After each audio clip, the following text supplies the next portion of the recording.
At dawn on December 18, 1944, steel beasts thundered toward a small Belgian town, Stavelot. What was meant to be a lightning-fast German breakthrough turns into a brutal nightmare of ambushes, burning tanks, desperate engineers, and collapsing plans. Panthers charge headfirst into American guns.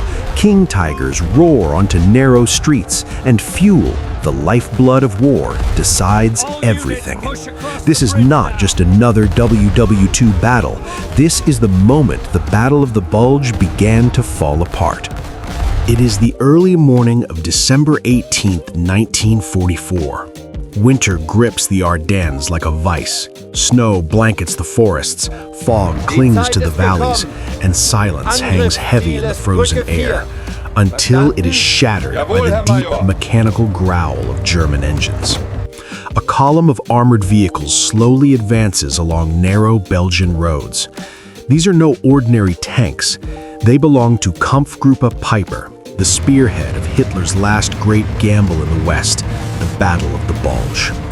At the head of the formation sits SS Obersturmbannführer Joachim Peiper, commanding from the turret of a terrifying King Tiger. At 70 tons, it is one of the most powerful tanks ever built. Thick armor, a massive 88mm gun, nearly unstoppable, at least on paper.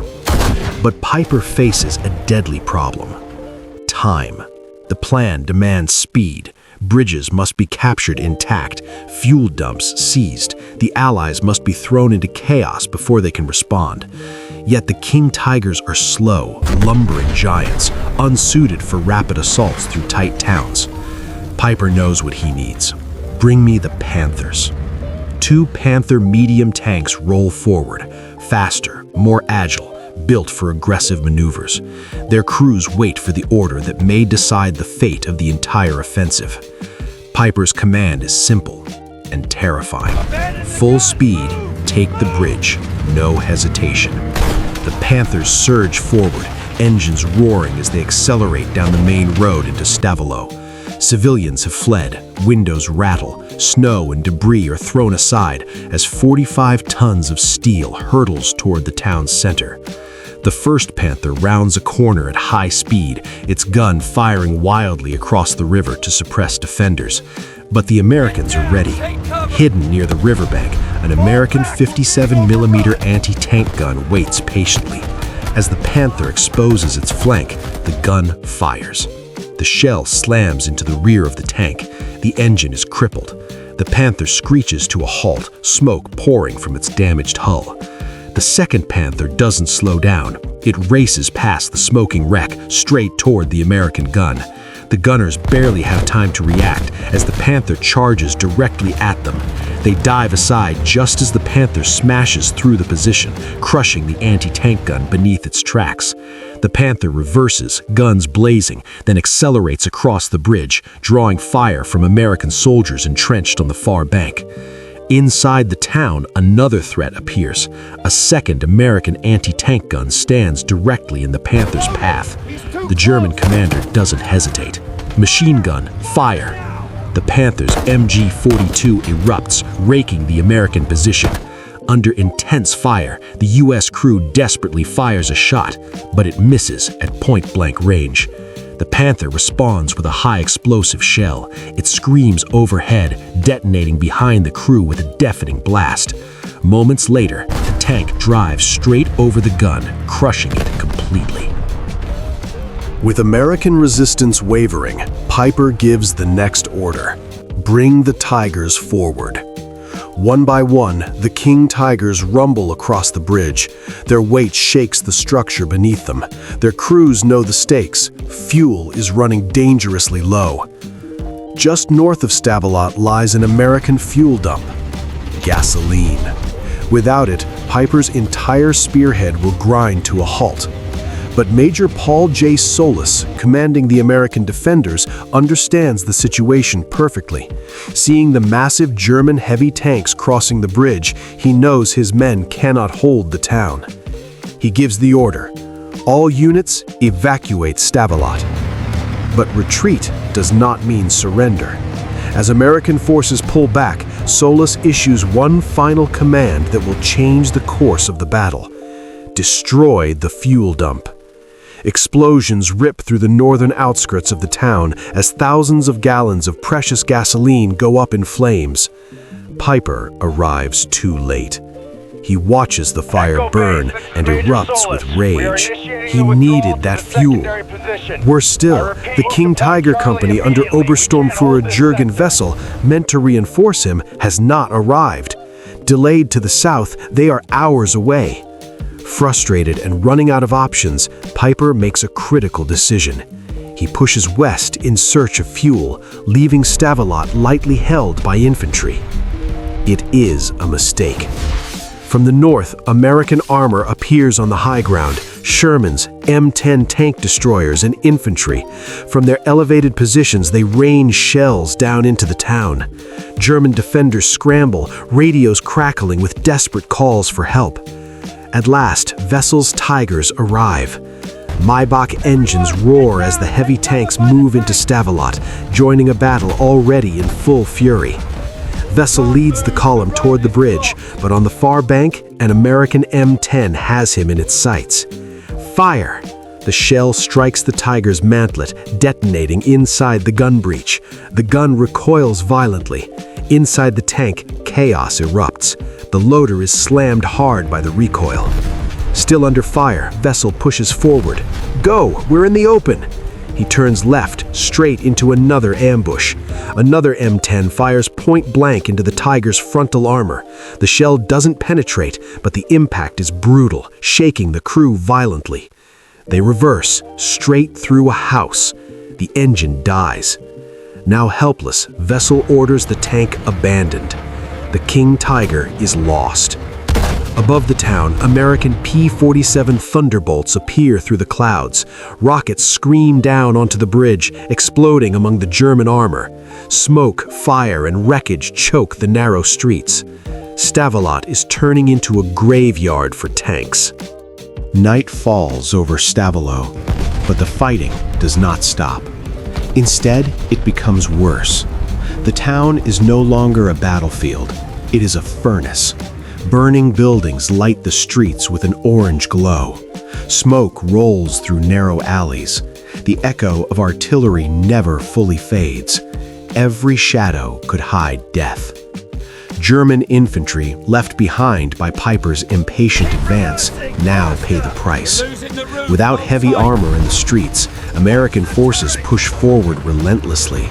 Sherman tanks advance methodically, their cannons blasting holes through walls, collapsing buildings that once provided cover for German soldiers. Each shell tears away another piece of the town. The Germans fight desperately, firing from windows, rubble, and cellars, but the Americans have firepower, numbers, and control of the high ground. Machine gun fire rattles endlessly. Explosions turn entire houses into clouds of brick and dust. Men scream. Orders are shouted and lost in the chaos. German radio operators frantically call for help. Enemy armor in the town. We are being pushed back. Where are the Tigers? Across the river, Obersturmführer Jürgen Wessel hears the calls. His grip on the bridge is fragile at best. The earlier air attack has damaged multiple King Tigers, blocking the crossing and creating a deadly bottleneck. The Germans are stuck. And now the Americans exploit it. Shermans take up hull-down positions and methodically pound German infantry. M10 tank destroyers maneuver through side streets, using speed and coordination to avoid the Tigers' slow guns. German soldiers begin to fall back, house by house, room by room. Each withdrawal costs lives. By midnight, what remains of the German force withdraws across the bridge to the south side of the river. Stavelot, battered and burning, is once again in American hands. But the fighting is not finished. The bridge itself becomes a nightmare. It lies between the two armies, a strip of frozen ground swept by machine gun fire, artillery, and sniper shots. Anyone who steps onto it during daylight risks instant death. As darkness deepens, both sides prepare. American M10s and Shermans move into ambush positions, engines idling quietly. Infantry dig in behind rubble and shattered walls, setting up overlapping fields of fire. On the German side, panzer crews work desperately on the two disabled King Tigers blocking the road. Hands numb from cold and stress, mechanics hammer and pry at bent road wheels. Shrapnel scars the armor. Oil leaks onto the frozen ground. Every minute counts. If the Tigers cannot be moved, the road west, Peiper's escape route, will be cut off completely. Finally, just before dawn, the crews succeed. The damaged road wheels are freed. The engines roar back to life. The wounded Tigers crawl forward, clanking and groaning like injured beasts. Thick fog blankets the river valley, hiding them from American eyes. Under this ghostly cover, the massive tanks slowly slip past the American positions and escape west, barely avoiding destruction. For the Germans, it is a rare stroke of luck. But desperation breeds risky decisions. South of the river, another attempt is made, one not with armor, but deception. German commandos from a special unit are ordered to disguise themselves in American uniforms. Their mission is audacious: cross the bridge using captured American jeeps and retake Stavelot by surprise. The men know the risk. If discovered, they will not be taken prisoner. They drive toward the bridge cautiously, hearts pounding. American guards study them closely. Uniforms, vehicles, accents. Something feels wrong. The column reaches the center of the bridge. Then, machine guns open fire. Tracers rip through the night. Jeeps explode. Bodies fall into the river or collapse on the frozen roadway. The deception fails completely. The entire column is annihilated. By dawn, German options are narrowing fast. From the south, armor attempts one final push. Tiger number 222 emerges into open ground, its thick armor gleaming through the morning mist. Across the river, an American M10 tank destroyer watches silently. The gunner waits for the perfect angle. Fire. The shell slams into the Tiger's hull above the tracks. The massive tank shudders and stops. Another round follows, then another. The Tiger is crippled. Smoke grenades are thrown. The crew bails out and disappears into the fog. The southern attack collapses instantly. Momentum is gone. Hope is fading. And somewhere west of the town, Joachim Peiper still searches desperately for fuel, unaware that the trap behind him is about to slam shut. Far to the west of Stavelot, Joachim Peiper stands beside his immobilized tanks and listens to the radio. The words he hears strike harder than any shell. The bridge at Stavelot has been destroyed. For a moment, he says nothing. The implications are catastrophic. That bridge was the artery of his entire operation. Without it, his forces are cut off from reinforcements, fuel, and retreat routes. His tanks, already starving for gasoline, are now trapped. Fury flashes across his face. All of this, months of planning, the promise of a breakthrough, Hitler's last hope in the West, has been undone by a handful of engineers and a single bridge. "Attack them with everything," he shouts. "Cross the river or die trying." Orders spread quickly. On the early morning of December 20th, hundreds of SS troops move toward the icy river. The water is freezing. The banks are slick with mud and snow. Men wade in under fire, rifles held overhead. Then the Americans respond. Allied heavy artillery crashes down with devastating accuracy. Shells explode among the soldiers clustered in the river, tearing bodies apart and throwing survivors beneath the freezing water. Screams echo briefly, then vanish under the thunder of explosions. Very few make it across.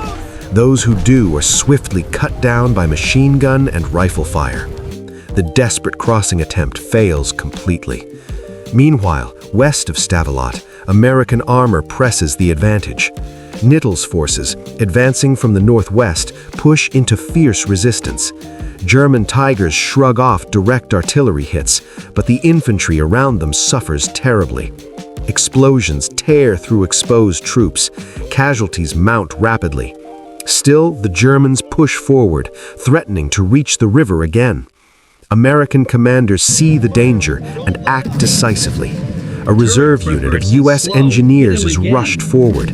Under constant fire, the engineers race toward the bridge site in a jeep.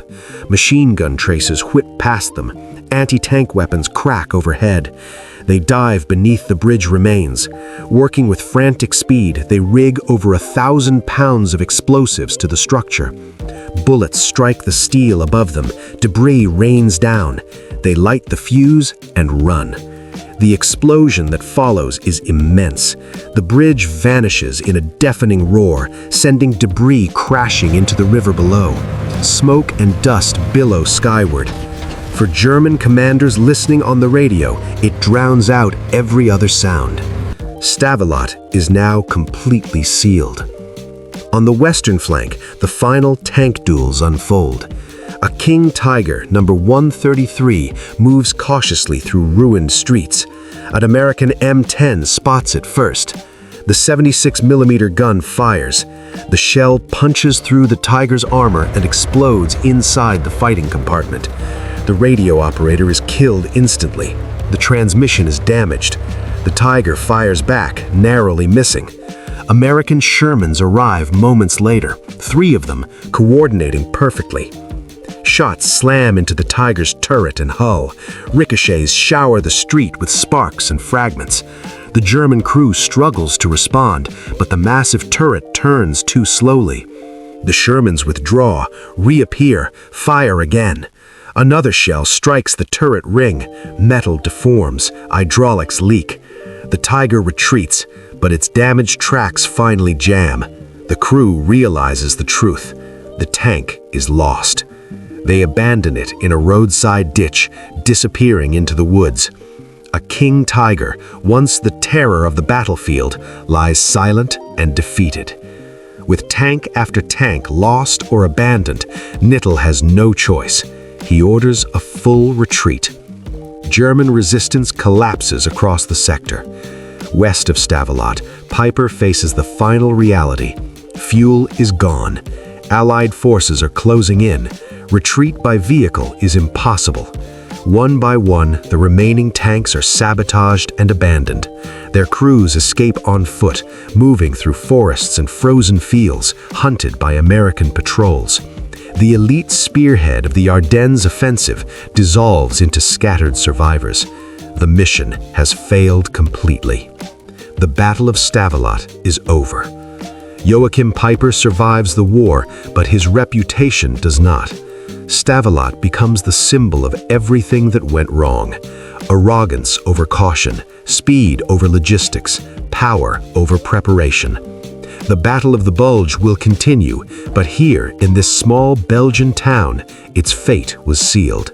Steel ran out of fuel, giants were trapped by geography, and a bridge changed the course of history.